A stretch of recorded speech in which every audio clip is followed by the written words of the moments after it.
Hello out there. A very wonderful evening to you, watching us wherever you are, from any part of the world. You're watching Television Nigerian, and the program is The Real Campaign.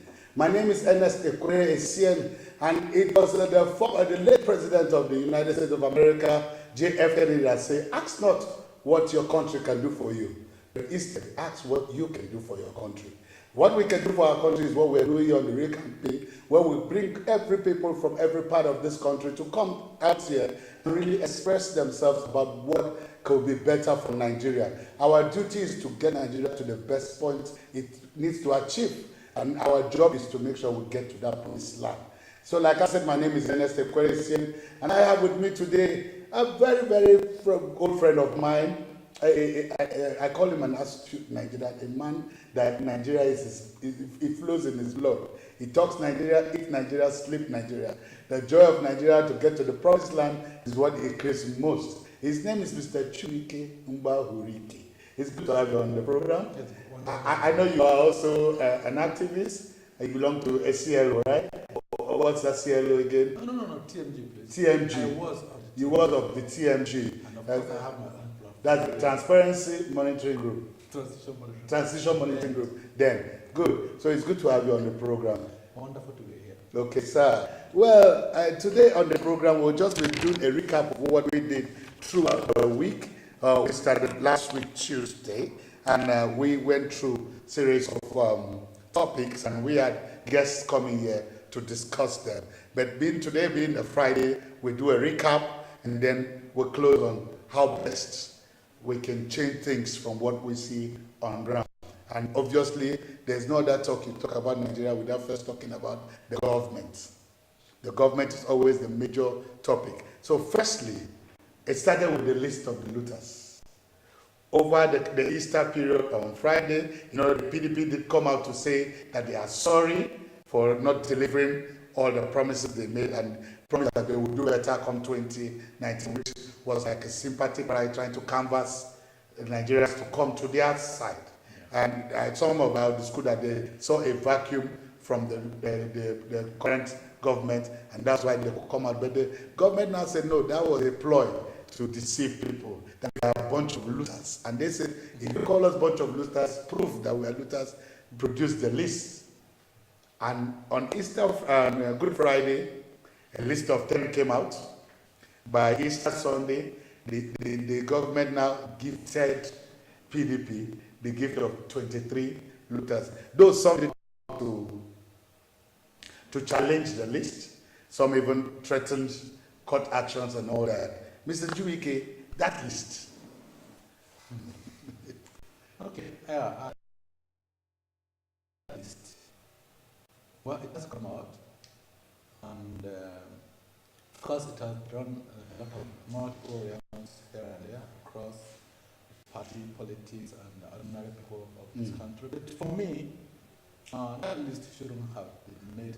It shouldn't have come. It shouldn't have come. It shouldn't have come. Even if it was going to come, it shouldn't have come the way it did. Not coming from the man who presented it. Okay. Because last time I checked, the Minister of Information remains the mouthpiece of the government. Okay. And of course, we have anti-corruption agencies in Nigeria. I mean, by the way, some of those names are in court, right? Yes, they are. Some of them, most of them are. They are all alleged. You understand? There's nobody in that list that has been prosecuted. I mean, to the letter. So the government at no point in time had no right at any point in time to publish a list that was still in court. For me, it's one of the most absurd things that came out of this administration. Unfortunately, because when we talk about governance, we're talking about big business. It's a serious business we're talking about. Somebody cannot just throw a common challenge and then you fall headlong. I mean, if you're busy, if you're really busy with the business of governance in Nigeria, honestly, there are a lot more things that should engage them at this moment. For me, the best I expect from the government is intensify efforts with the courts, with the judiciary, advocate for speedy processes in the lingering, cases and all of that. It's not by drawing list. And in drawing the list, you leave out the most notorious of alleged of the corrupt alleged corrupt people. You understand? Especially from your own, party. I don't know. For me, that list has done more harm than good to this administration. Because Nigerian, the followership in this country are enlightened individuals. People don't just, fall prey to everything that government says. You need to filter stuff. You need to analyze it. You need to, think through all of these things. I think through what they did. Honestly, if I have sympathy for the administration, they lost it that day. Okay, the sympathy that you even had for them, they lost it that day. Sympathy for the administration, They lost it that day. That list was made public. But I brought, there was a young man that joined us on the program, I think that was on Wednesday. He's a secretary, the National Secretary of the Buhari Youth, and also works with the Office of the Senior Special Assistant to the President on Political Matters. Left for him, he said that the list was gotten from the EFCC. That since the list came from the EFCC, it should be an authentic list. So we asked him, what about the court processes? Because if some of these matters are, I don't think that's a contempt or perjury, as we may say. You see, I have a lot of issues with the procedure for anti-corruption intervention in Nigeria. Okay. Especially with regards to this current government. And I always say to whoever cares to listen that if the administration was seriously wanted to fight corruption in Nigeria, from day one, what it should have done was to approach the other parts of government. You understand? Because you cannot, prosecute, you cannot thoroughly without the cooperation of other arms. It's not possible. Okay. And of course, we have seen to what extent the judiciary, from what you see, have been accused of it. Also, so that means the government is also giving its cost of anti-corruption in Nigeria. Who comes to anti-corruption, then we must be and judiciously dealt with. Okay. It's not about haphazard stuff. That cannot attract anybody's sympathy. This is interesting. We'll just go on a short break. Another guest will be joining us on the program soon, and when he comes in, we'll just continue. So let's go on the break. Don't just go away from your screen. The real campaign continues after this break.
You're welcome back to the real campaign on television Nigeria. And I did mention to you earlier that I was going on a short break because I need to bring in another very, very strong Nigerian, another very passionate Nigerian.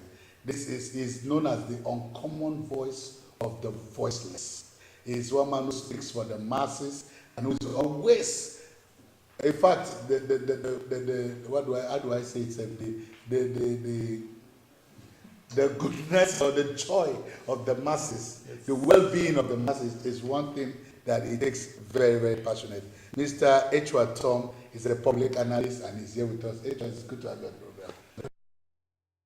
It was a little bit confusing, but I'm glad you made it. For some of the Nigerian people, I will always. I definitely know you will. Well, before you came in, I was discussing with Mr. Chubike on the alleged looters list. And as far as he's concerned, he said this is one of the worst undoing of the government. And in fact, if he had any small iota of, how did you put it, sympathy for the government, after the list saga, they lost it. What is your take on that looters list? I think the hope of prosperity was finally dashed when that list came out. Because we destroyed the image of our country, Nigeria. Because when I looked at that list, I found people we entrusted with the security and economy of this country on that list. It's not only about Nigeria, it's about the world. Now, next time one sees our reps in various fora, we're going to look at them as corrupt individuals. Because if you had issues about them, if you don't make a whole scene about it, move into action, arrest those that are arrestable, just can share silently. Let the world ask, why is this man out the all police service chief were involved, national security advisor, petroleum minister? My brother, what is that? I really felt really embarrassed as a Nigerian. But some of these cases are even in the courts. That's the most annoying part of it. You know, it was such a for them to have concluded that these are looters. That means they carried out. No one has been tagged to them, looters. The next time I see the former minister of petroleum, hello. Yeah, next time I see the former chief of army staff, I say, hi, looter. But that's what it means. She can for example that also that maybe it's because some of the court processes are very slow. Some of the court processes, the court is not speedy enough, and that's why they couldn't even wait for the court. Whereas I am interested in seeing that we wipe out corruption from our national life, but we must be very careful that we must do it in a manner that does not destroy the entire society. Now, when this president, our dear president, President Muhammad Buhari came into being, remember, we had spoken and said he needed the National Assembly as well as the judiciary in this fight against corruption. When he drew a battle line against the National Assembly, against the judiciary, we knew he had failed. Because if you got the judiciary to be in sync with him, the National Assembly would be in sync with you, all the relevant laws that cause unnecessary delays in the adjudication processes would have been taken care of. All of these things would have ended. See, corruption is nobody's friend. I do not think that the Chief Justice of Nigeria is happy about the way the country is. Neither is the Senate President. They may enjoy some of the loot they get now, but every day they think about what will happen to posterity. What will happen to them when they die? What will happen to their name and their legacy? So we're both agreeing that that list was a huge mistake. The should have come out and the insult they meted out to Nigerians by that single action, the fact that we expect the governments to prosecute those who are corrupt and not a list. A list cannot be a motivation for us. It's not an indictment in any all way. apparatuses to deal with all of these cases. And what you could give us is a list. For God's sake, so who's the responsibility? You see, let me share this with you. We clamored for the list, you could remember. At the point when the government said we have done so much recovery, Nigerians have been so traumatized and there's some factual evidence for them to hold on to. Now, as leaders, Mr. King once said, he said, I have been to the mountaintop. A leader must go to the mountaintop and see 50 years ahead of people. You don't govern according to the people, you govern because you know where the people are going. You are taking the people to somewhere. But the leaders made Nigerians direct their path. That's what it's supposed to be. Nigerians are like children. We are peaceful in our attitudes, we are untamed, and that's why leadership comes to play. Leadership organizes with the focus. When Moses was carrying the Israelites, he knew where he was going to, and he set his mind to that point. He didn't allow the Israelites to push him around. And what to you if you don't have a direction? That is it. What happens? It's happened this way because I think that they did not really have a direction. Because if they did, they would have had a way of, by now, I and you and a host of other people will know that without even a list, that XYZ have been prosecuted, and then the system has been so close up that we are sure that there will no longer be corruption in our country. And make no mistake about it, beyond the list, there is virtually nobody who has tested any position in governance that has nothing on his head. There's no. That is, and I want even those who are reading about the list, it's just a matter of time. And we'll begin to discuss this. Okay. So both of us have agreed that now, both of you have agreed that with the Lord Nigeria that you have the opinion that that list was a no-no. Now, let's move straight to the next one.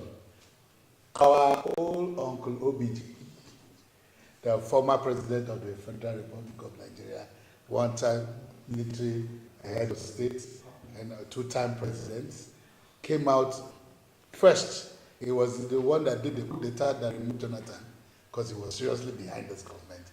But all of a sudden, sometime last year, he wrote a letter telling the president that he should not even think about 2019. But then last week, there was this outburst that this is a failed government. Gentlemen, has this government failed? Make no mistake about it. If this government has not failed, then failure, the word failed, has means. Because I don't know, Obasanjo, I hold in very high esteem. If you have a nationalist, he is one of them. Okay. But do not take it into mind that he had ruled 4 years. He ruled for 8 years. For 8 years, right? Not even for 8 years. He had some He has some years behind there. Now, he sees, whenever he sees something that he thinks is fishy, he's always voicing out. He did that in the military. I think there is virtually no government that Obasanjo had not aired out his views. But some people have, the gentleman that came here from the Buhari's youth organization said that it's because Obasanjo needed some things from the government and it was not given to him because of that. He decided to start writing it. Okay, fine. Let them prove to the world, now Nigerians, what is there that Obasanjo said that is wrong. Okay. Go to the street and take public opinion. And the bag of rice is selling for 17 naira. Is that fun? From 7,000 naira. That fear is selling for 145 naira against 87 naira. Is that fun? Who is smiling about it? Who is happy about it? Yesterday I was just driving towards the area one and I saw a young man. He was just shouting virtually everybody. This is what Nigerians have become. Anger has become our signature everywhere. Why? Why? The reason is that the system has failed the people. So Obasanjo's outburst was just a point. No, the truth about Obasanjo is, and this is public knowledge, he seemed to have the answers most of the time, really. The truth is, we were saying, most people said the message is, you can't fault it, but the messenger is simply... That's the same matter. That's just the truth. Some that have been soiled. For me, and you talked about equity earlier. Yes, the issue I have with Obasanjo is he dented himself. If he had remained, focused as a statesman he is or he was, the moment once you associate that man with the issue of data, he lost all that should have stand him. I thought that has been overtaken by events. As a matter, it cannot be. I mean, it's in the history books. Mind you, books were written on that topic. But everybody can make amends. No. The truth is, if give him another opportunity, he'll still do that again. And that comes out clearly when he is. No. Mr. Chibuike, sorry please, I will beg to differ. I will tell you why. Okay. About 2 weeks ago, Ibrahim Mantu came up to involved in some shady deals that brought some PDP elected persons who were not supposed to have been elected persons. Okay. Remember, it was the arrowhead of third tenure. Who was the arrowhead? Ibrahim. Antu. Now, not to forget, listen, not to forget that National Assembly are people saddled with the responsibility of making laws. That I go to the National Assembly as a senator and I say I want death penalty does not make me a madman. That he went to the National Assembly and he wanted term for the present government. That's a view, that's an opinion that was not carried by the House. He's entitled to that opinion. Who are you talking about? We are talking about. I am telling you that when you and I know the origin of no, but you're talking about what you saw in the National Assembly. I'm talking about how it was viewed. That's how it was cooked. You're talking about the process. Apparently, there are things that I have no knowledge of. Let me tell you. You see, there's one character that man has aptitude. That's why I say give him another chance. Once you're out of power, and you cannot stomach the reality of staying out of power. Yeah. You do everything to stay relevant. He wants to remain relevant ever after. He's So not the you are only not one. saying with outbursts, the letters, and all that is just for I relevancy. mean, truly, what I expect him to do, sincerely speaking, he has what it takes. Obasanjo is not to fix this country. But there's a He didn't. But there's a saying that ignore Obasanjo at your peril. Yeah, because he has. That's what I told you before, that he seemed to have this Midas touch. Okay. He is very brilliant. He's intelligent. I know him all the way down to UI. Those days in African studies, this man is an intellectual of repute. That is one thing. He reads. Mind you, he's a PhD holder. You can't fault what comes out of his mouth.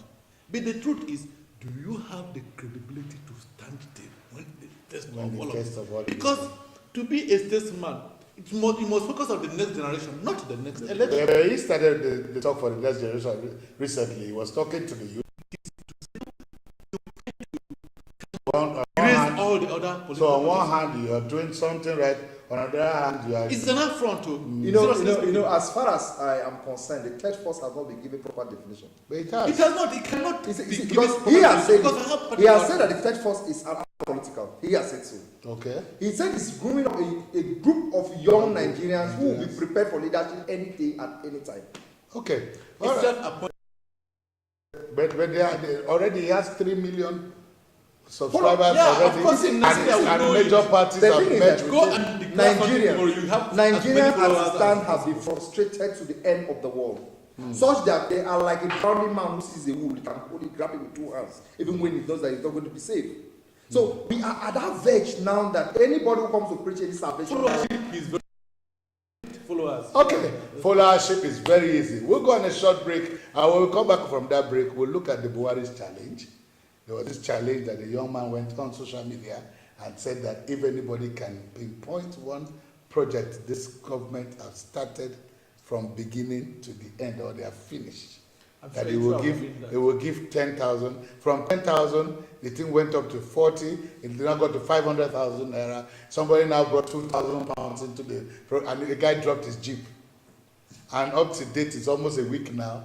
We don't have any clear person that can say this is the project. We will do all that when we come back from this break. Don't go anywhere. The real campaign will continue immediately after this break.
Welcome back from that break. It's still the real campaign here on Television Nigerian. And like I will inform you, if you have not joined the program yet, please do so. Tell your friends. Just go to our Facebook page, like the Television Nigerian page. Just click on the live transmission and you will be part of the program. You can drop your comments and we'll get to read it right here in the studio. So gentlemen, before we wait on the break, I told you about the hashtag Buhari challenge, that the young man challenged the president. Or anybody, any of the spokesperson for the president, because we have plenty of them, anyway. And they said, I wanted to say them because there are many. So I have plenty of them, and the young man challenged that if anybody can tell us a project that this administration has started and has finished from inception, they just started it and they completed it. Within this past 3 years, the person will win. The money has gone up to 500,000 naira, 2,000 pounds, and a jeep. So before we went on the break, Mr. Chiwike was of the point that Mr. H. Tom can tell us one, and he is ready to take the money. So please, those of you that are handling the challenge, please be ready to give us our money if this man can tell us one project that this government has started and finished or completed without any help from the past administration, or saying it's a continued project. Well, it will be totally unfair for the administration, for this administration, for anyone to say they have not done anything. Whereas we feel the pain. We feel the pain more because we had taken it, our expectations were higher than we are seeing now. Today, okay. If one is asking for a project, well, I'm not speaking for the government, and I wouldn't speak for the government, and not Lai Mohammed, neither am I Garba Shehu. But I think the runway project was 6 weeks. Runway project? Yeah, the completion of the runway project was 6 weeks. But it started at the complete timeline. In 6 weeks, it's going to be done, and it was done. So that's one project they started and finished. To me, they started it and they finished it. And we Chiwike is laughing. He can laugh. I don't think he agrees. Chiwike, you don't agree. See, at that point, when the Minister of State for Aviation yes, said 6 weeks, if I don't deliver, I will resign. Nigerians applauded. And we said that should be the model of everybody in the administration. Okay, so that was a project that was started and completed in due course. 6 weeks. 6 weeks. And the project was completed before 6 weeks. I think 2 days before the 6 weeks. Was it the one that was flooded with rain, the first rain that came and the place would not last? Was that the wrong one? Please, let me, I think the essence of that question must not be lost on us. I think the young man trying to underscore the inadequacies of the administration. Seriously speaking, I mean, I cannot be counting on our fingertips what they have finished. So far, it's just one. No. Look, there's something still. Because if this one is right, then it's one. They didn't came and asked for 3. Let me make a point, please. There's something civil society called Buhari meter, and that is to monitor and track his promises, if at all there were promises, because we have seen situations where promises are denied. You understand? But the issue is 4 years is a lot of time to commence and accomplish projects, several projects. I mean, given all things being equal. I mean, we're talking about administrations that focused, have direction, have blueprint, and pursue it to the letter. Not an administration that somebody just alluded that so many mouthpieces, conflicts here and there of opinion, of position, of messages and all of that. The issue is, I won't be surprised if no project is commenced and accomplished. I won't be surprised. But then I listened to a good argument from the president's camp, which I think is important. The governance is a continuum. That is simple. Fine. Yep. But you see, this argument, don't fall for it. This argument is, on a good day, it can stand the test of time. But given what we have seen over time, let me tell you what Obama said. Obama said, why start what is new and you're not sure what is going to work when you still have the opportunity to fix what will work? I think so. If government is a continuum, I'd rather that we had cried out that there were too many abandoned projects. Give it to this government. One thing they have done is that they have tried to look at all the projects together and try to aggregate them, do the ones they can, So unlike other government, that every government wants to create its own name and its own identity, they are not even being able okay, to finish. let's even look at the ones that they have. Let's talk from the continuum points. That so how many have they even completed? Will they ever complete the project? Anyway, Okay. Is there any project that's supposed to be? As long as government is in existence, no project is supposed to be. Because if you fix a road from point A to point B, as long as you keep on maintaining that road is not completed, there will be no time that you say that road is completed. We talked about the flooding of the airport. Why? That road is that project can never be completed. Because government is existing for the service of the people. no, but let me. You cannot say a final full stop. Okay, look at it from the perspective. We had the what do you call this single treasury account that started by the government. To a very large extent, the harmonization has been a little bit effective. It's better than what we used to have in the past. Look at the national identity system. But what about it is what better about than we used to have in what we what used to about have the in the past. crunch in that the pressure and the crunch in that placed on the economy?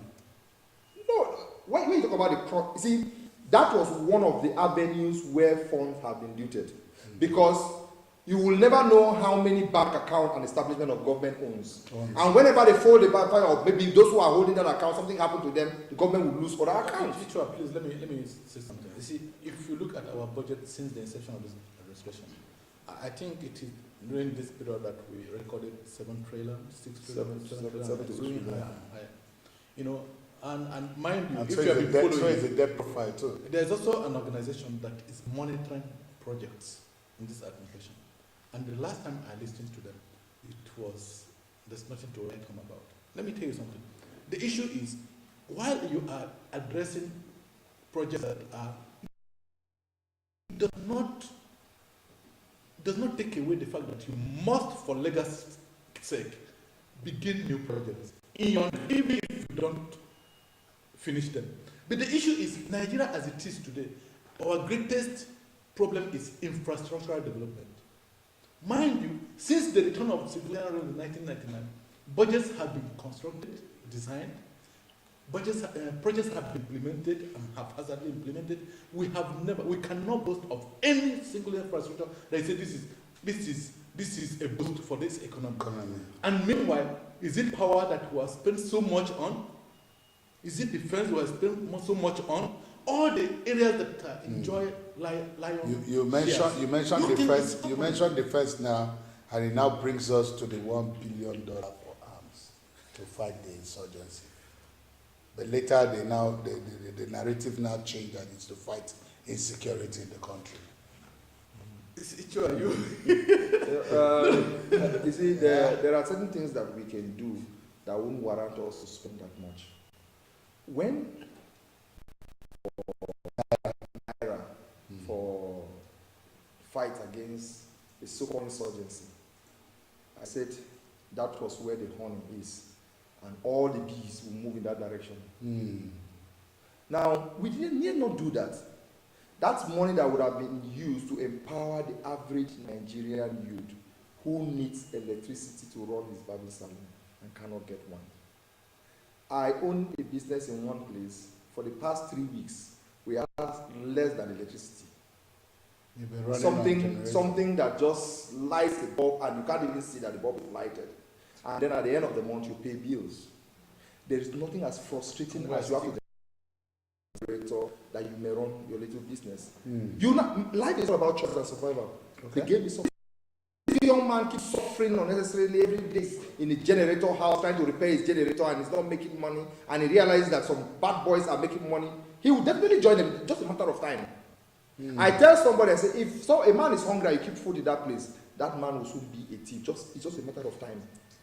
So because he keeps seeing the food. He keeps seeing the food. And the man is dying of hunger here. So what it simply means that if government is putting that kind of money into for the right channel, like Kiwike said, and I agree with him in that regard, there had not been a strategic approach to fixing Nigeria.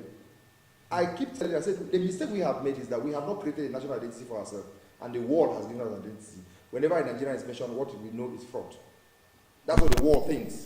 If you go to the airport, international airport, anywhere you sit, once you sit down, the man sits down with you, and then by mistake you bring out your green passport, the man will shift. I have noticed that. And then you are coming out from your tunnel, the security are checking people and just go. Once you are in Nigeria, they treat you differently. because the world is giving us an identity that we do not have.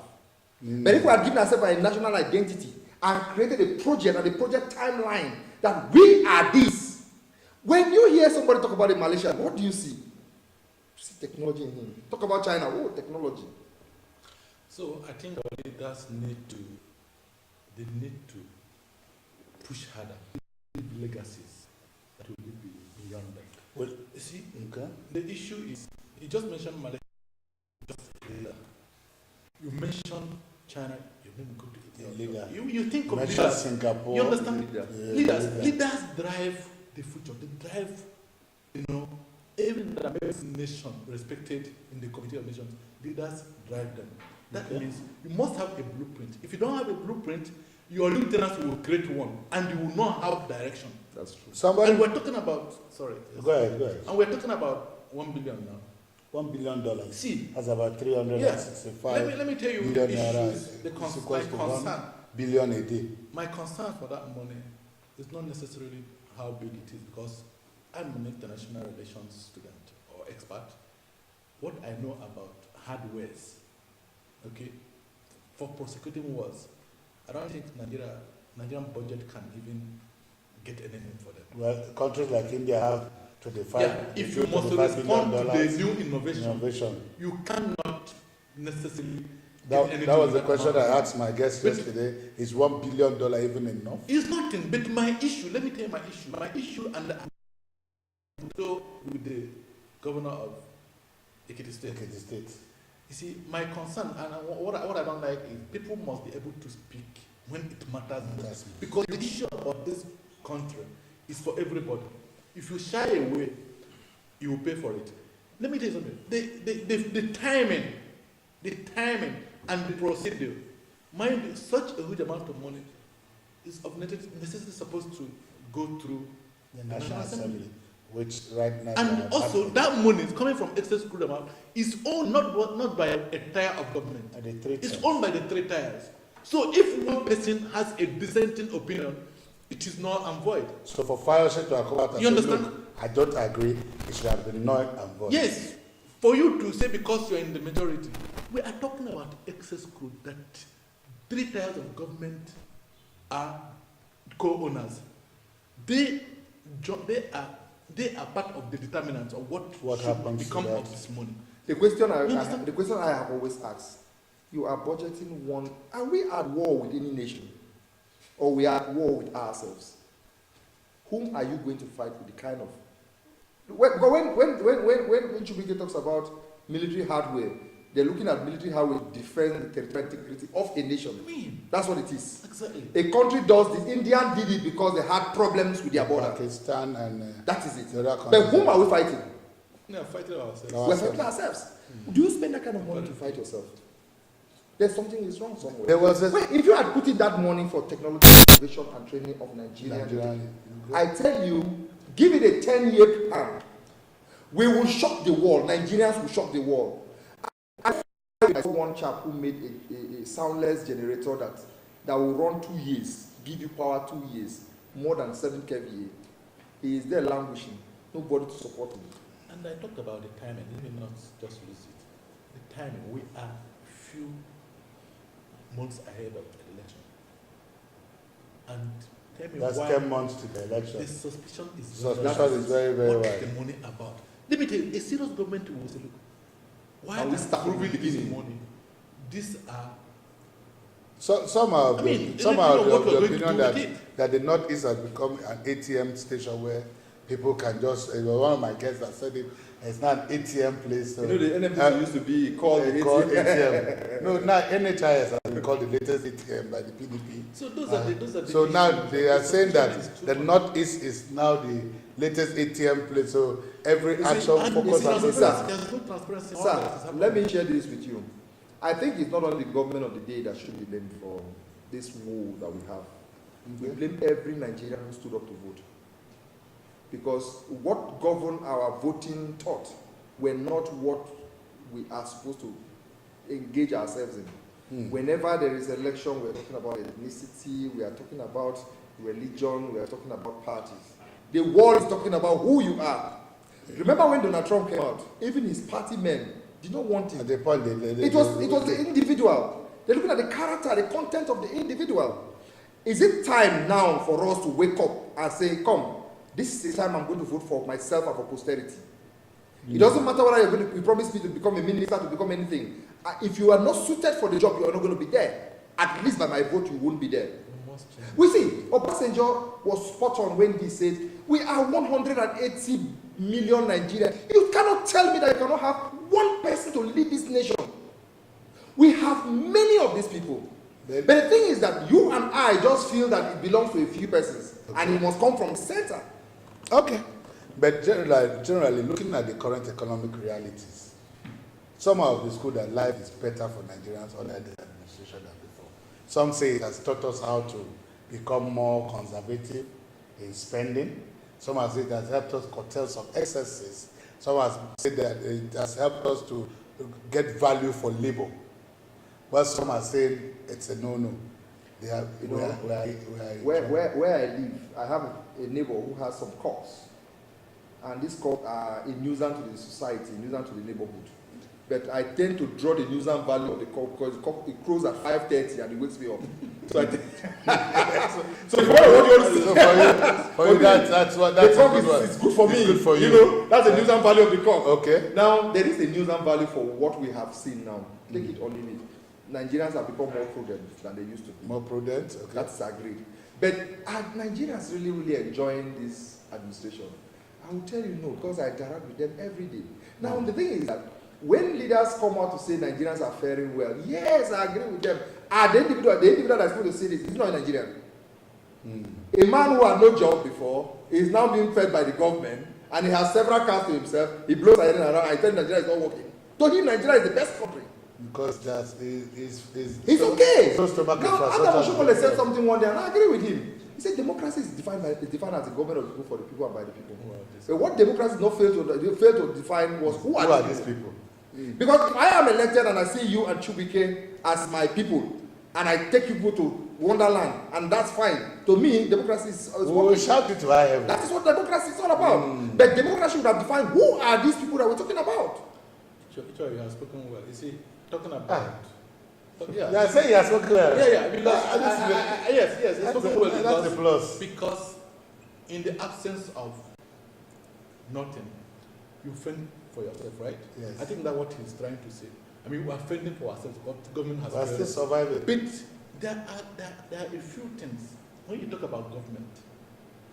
We don't need government to feed us on a daily basis. That's true. What a government that will create enabling opportunities for people to create opportunities for people to express themselves. So far, and so far, is this current government doing that? How is it possible when you just define the power situation for you? Let me just share this with you. You see, when this government came into being by the inauguration of this government, May 15th or thereabout, May 29th. Yeah, sorry about that. 2015. Now, yeah, a lot of things tend to have gotten back to what they used to be, like what it is supposed to be. I was beside the IG of police waiting for the light to turn green, and everywhere was working. Electricity was like 24 hours. People were fixing the traffic light here and there, night and day, and we felt, wow, so Nigeria can work like this for a few months. But unfortunately, that's and there was stable that coordination they needed for some was time. not there. Now I tell you, we have quite a number. There is absolutely no sector, no service-oriented sector that doesn't have a regulatory authority. But how many of these regulatory authorities are accessible? Here, EDC, all the electricity distributing companies are giving people all kinds of atrocious bills. Who do you report to? NEC, right? NEC, yeah. Are they accessible? I tried getting to the office. Bros, don't try it. I will tell you, don't try it. But there was this body movement or body at the beginning that when the first few months, everything was on point, the light was steady, people were... They showed you that we are ready to move if you can provide us purposeful leadership. Yes, so what now happened? You know what? Let me see. Is it fortunate or unfortunately?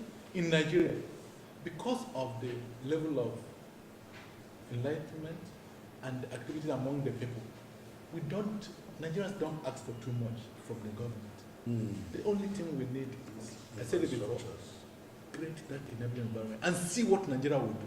It will surprise you. Just create the environment. Yes. Just like China. Yes. China, they just create an enabling environment for everybody. I mean, what can you do? What can you do for us? We have ideas how to check out, assess the free loans or whatever it is they have available, SMEs and all of that. If I tell you my story, it's not something to. The story is issue for another day. They want to encourage us to go into agriculture. Of course, I know people are going into agriculture. That makes us. But there are a lot more promises, and you cannot see it. Yes, there was a time. So that means that initial gra was it's not been followed up pragmatically. It was not followed up. The vice president and the presidency launched the ease of doing business campaign. But what has become of it?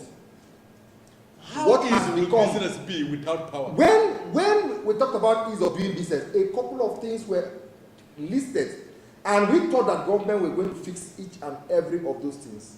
But as I speak to you, it's like it has gotten worse. It has gotten worse. So every day, every now and then, government is saying we are not getting taxed. But underground, tax system is everywhere. Now we don't even know who is coming. Every day you see one person, environmental will come, tomorrow AEDC will come, and next day AMAC will come. They keep coming like that and frustrating people. So why could the government not streamline this thing? Okay. The ease of business is not there. So the government needs to streamline most of these things. But like we said, wouldn't it be better if they just pick few things and just make them work? Let me tell you what annoys me about this administration. You see, we're talking about a administration that is priding itself as anti-corruption. You know, anti-corruption government. Did you know that did you know our experience with the Edmond Group? Edmond Group, okay. Did you know our situation? I'm sure they must have expelled Nigeria. Expelled us. And this is an opportunity for a government to say, yes, this is what we stand for. And you lost that out. It was the president that went on his own. Was it during this administration we were expelled? Of course. It was the administration that were giving suspension. And it's also in this same administration that Transparency International. And it was deliberate because they gave us time. What is it? Can't you separate EFCC from the other agencies? Okay, but for a government that says fighting corruption, which is supposed to be their major stronghold, yes. Right now, the last rating we got from the Transparency International, it shows that we had even gone haywire, even higher we are 140. The only country that is better than that we're better than is no, Bangladesh. Bangladesh is the only country we're yes, better that's the only no, you see, do you know why we fail? We fail because we do not give room and opportunity for the right people to do what they ought to do. We think that we could break into the nostrils of everyone and allow them and force them to do what they think is right. Okay. We have lots of technicians, lot of experts, lot of people who are knowledgeable in various fields. If you ask people to draft out anti-corruption plan, people will draw out things for you and implement it. No single couple of government will get lost in this country. So that means they're not even meeting the right people. Okay, final word. Will you want to give this government another chance come 2019? Okay. With my vote, right? With your votes, and if you were just in answering that question, I don't want to leave out this. Mr. President promised that he's going to trace the sponsors of Boko Haram. That has not been done. The sponsors has not been done. I think they should start looking at that. And I have no reason to spare my vote for this administration. I mean, talking about as an individual. Because where my interest is scattered for, there is my fatherland. Okay? Anywhere but so I don't see anything that motivates me to do that. Want to vote again. If I have opportunity, I'll also dissuade people from doing that. But most importantly, people should look before they leak. Well, it's a secret ballot system, and I'm not going to make it open here. Okay, but for this government, I think they should go back. They have the reality staring them in the face. Okay. It's not too late. One last question before we leave. If not Buhari, then who? Unfortunately, we are encumbered by party politics. How I wish the independent candidates. I don't know. I think it's not been signed. It's not been signed. No, it's not been signed. Because I've seen very bright individuals who can turn this country around. But the issue is, when you look at the stumbling blocks that lined the way of party politics in Nigeria. Of course, on the first rung of the ladder, they will be frustrated out. There's a simple saying that whether you're a Muslim or you're a Christian, poverty is the same word, illiteracy is the same word, hunger is the same word. Whether you're from the south or you're from the north, the same word is for stealing. So I think that we should look beyond our brother and our person. I would prefer, like I keep telling my younger brother who is into partisan politics, I say, bros, you better sit up. Because if you think that you're going to behave the way you're behaving and you're not satisfying the people, and you think I will vote for you, I will not. That's even you, the brother. I will not. So Nigerians should look beyond their parties, beyond their ethnicity, beyond their religion. And look for there are so many credible candidates around. But they say, like we both agree, the system will not allow it to happen. But we hope that one day we will get to that point. But for you out there listening, let me tell you, if I leave this, you see, Obama said the people must wake up and become vigilant to the system. If the people are not vigilant, they could steal and maneuver the system. And the price of vigilance is the price of the price of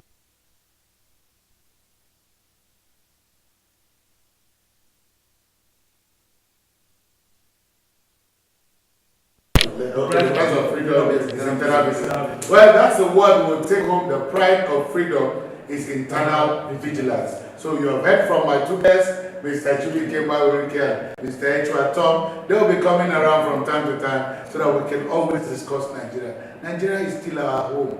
And from what both of them have said, we can always get there. We just need to cross some T's and dot some I's, and then we can get it right. But don't forget, your voting is power. Go and get your voter's card if you have not gotten one, so that we can unanimously come out and speak with one voice. Well, until we come away again on Monday, this is where we draw the curtain for this week on The Real Campaign. My name is Ernest Ekweresian. Thank you, Mr. Echoton, for being part of the program. Thank you very much. And also, Mr. Chiriki, it's good to have you. All right, that's all we have for the program. Enjoy your weekend, but don't do anything that will not let me see you on Monday. Because if you do it, you're on your own. Have a blessed weekend. Until I come away again, it's bad. But keep it locked to Television Nigerian. God bless you.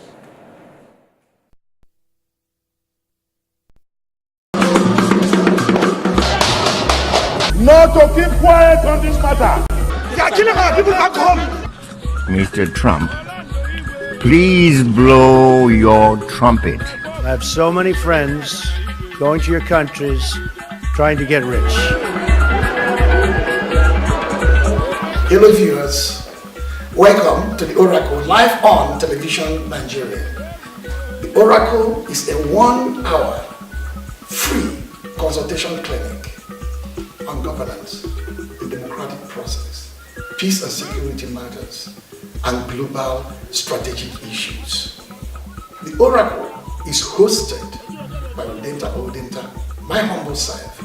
I'll be a guide for a 1-hour show airing every Wednesday, 8 p.m. to 9 p.m. The concept of the Oracle is simple. The past is rich with wisdom. The present is knowledge.